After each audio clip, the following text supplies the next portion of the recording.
महत्त्वाच्या बातम्या. प्रायोजक घरकुल मसाले, स्वाद आणि मायेचा खमंग मेळ.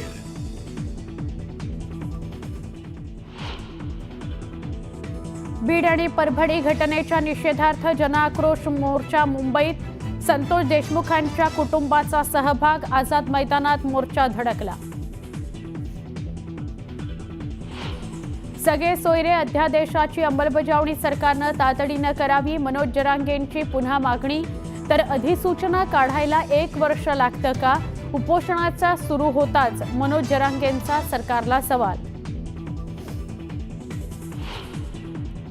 मुख्यमंत्र्यांनी मराठ्यांसोबत गद्दारी करू नये, तर खरे जातीवादी कोण हे आता राज्याला कळलंय. जरांगेंचा सरकारला टोला.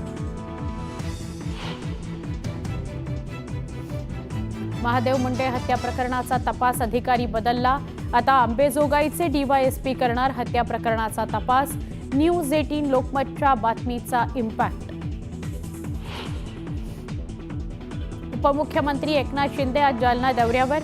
मतदारांचे आभार मान्य करता जालन्यात आभार मेळावा.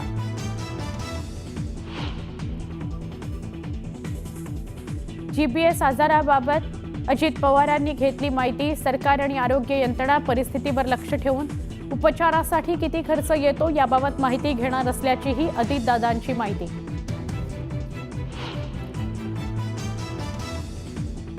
मुंबईत कार घ्यायची असेल तर आता तुमच्याकडे पार्किंगची जागा असणं आवश्यक. सरकार लवकरच आणणार नवीन धोरण.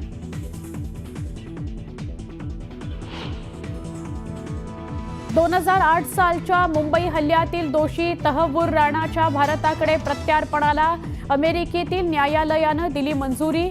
आव्हान देणारी हायबियस कॉर्पस याचिका लावली फेटाळून.